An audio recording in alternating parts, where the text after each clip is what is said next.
Apskatīsim šādu situāciju no manas dzīves. Kad es biju pabeidzis remontu viesistabā, kur man starp sienām ir šeit 6 metri, un te ir vairāki logi. Man sieva izdomāja, ka viņa grib, lai viņai ir aizkari, bet aizkari ir uz stīgas. Tā, ka šeit pa vidu nav neviena stiprinājuma, lai visus aizkarus, kas šeit ir, lai viņus var bīdīt no vienas puses uz otru pusi. Tad, apskatīsim problēmu, ar kuru es saskāros. Tad, kad šeit tiek uztaisīta stīga, tā stīga patiesībā, kad iekrina aizkarus, nedaudz noliecas.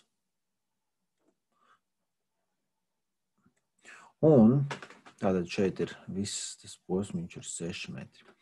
Un tas, kas notiek, tie aizkari, ja mums grīda ir kaut kur šeit, tad tie aizkari, viņi pieskarās zemē, ja aizkari ir gari. Man sieva gribēja, lai aizkari ir gandrīz līdz pašai zemē, un tad, kad viņus aizbīda pat vidū, ka pat tad šie te aizkari atrodas nepieskarās zemē. Un tad, principā, sanāca, ka viņi šie te aizkari drīkstēja pavisam nedaudz uz leju novirzīties, bet dažus centimetrus. Pieņemsim 5. Ko tas nozīmē? Tas nozīmē, ka šeit ir tie 5 centimetri, jeb 0,05 metri. Lūk. Jautājums tad ir tāds. 0,05 metri. Jautājums, kāds sastiepuma spēks šeit rodas tajos aizkaros, tajā stīgā. Ja tā stīga, tad, kad visi aizkari ir savilkti uz vidu, drīkst noliekties tikai par 5 centimetriem, jeb 0,05 metriem. Aprēķināsim šādu uzdevumu. Tad pirmais, kas jāizdara, ir jāveic dinamiskā analīze. Un ir skaidrs, ka uz leju darbojas kaut kāds MG. Ir jāpieņem arī aizkaru masa. Pieņemsim, ka aizkaru masa nav pat nojausmas, bet pieņemsim 1,5 kg. Tomēr te ir 6 metri pietiekoši liels attālums. Vai tie ir biezi vai plāni aizkari, to tu vari pats mājās nosvērt. Pieņemsim, MG darbojas uz leju, tad šie te sastiepuma spēki ir tie, kas līdzsvaro. Principā, tai trosei ir jāiztur šis te sastiepuma spēks. Tie sastiepuma spēki ir 2. Viens ir šeit, un otrs ir šeit. Un, ja mēs pieņemam, ka šeit ir kaut kāda Y-as,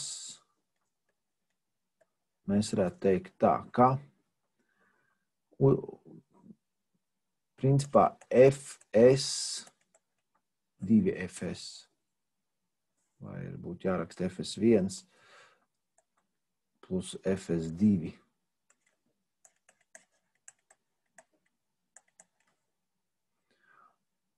Plus MG ir vienāds ar M reiz A.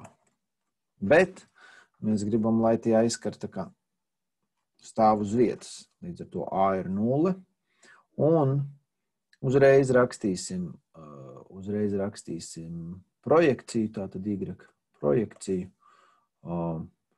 Tā kā šie te abi spēki ir vienādi, tad rakstīsim uzreiz šādi. 2FSY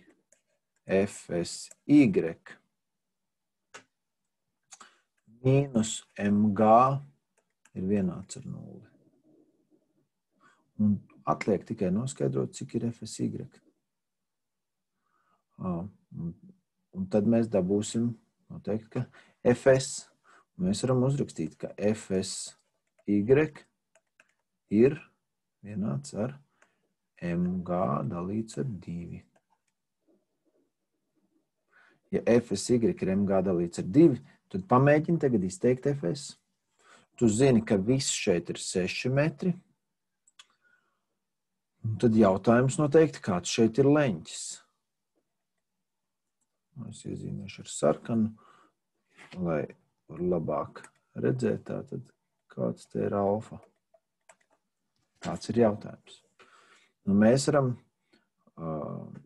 varam teikt tā, ka pretkatete pret hipotenūzu FSY pret FS ir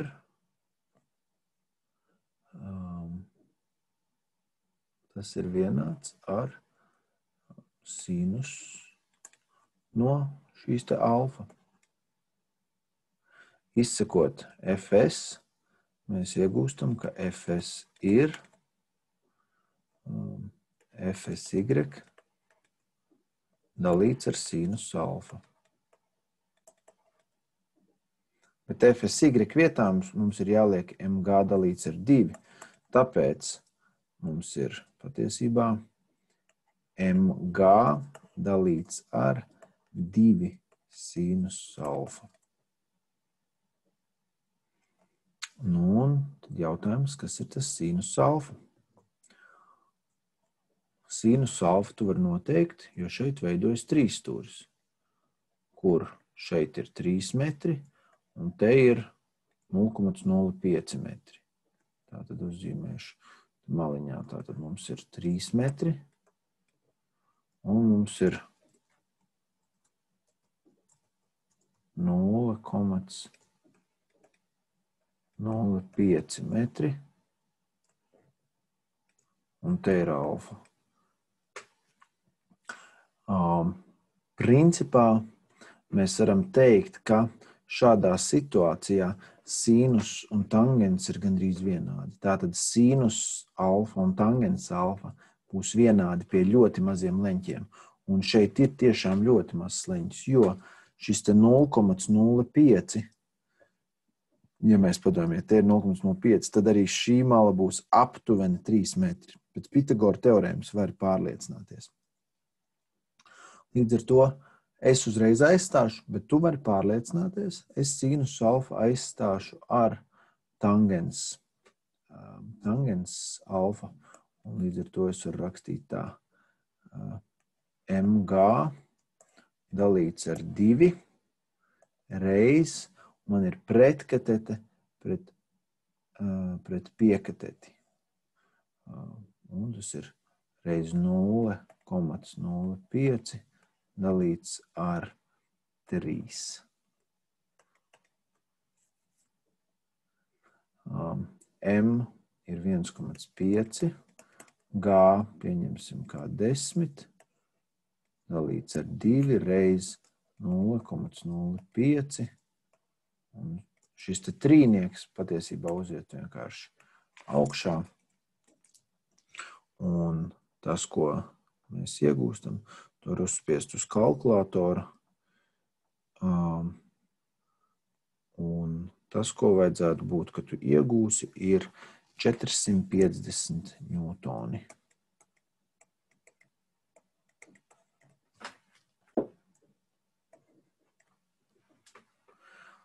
Jautājums, cik daudz ir 450 ņūtoni?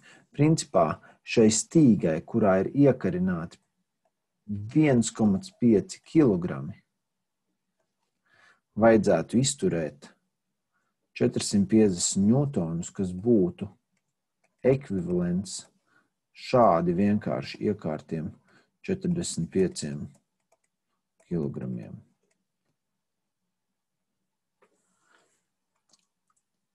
Un jo šis leņķītis būs mazāks, jo mēs redzam, arī šis te kļūs mazāks, attiecīgi spēks, sastiepums spēks kļūs lielāks. Principā, jo vairāk, jo mēs gribam, lai tie aizskari mazāk izliec stīgu, noliec uz leju, jo lielāks sastiepumu spēks vajadzīgs, jo vairāk jānospriego stīga, attiecīgi lielāka slodze ir jāiztur stīgai.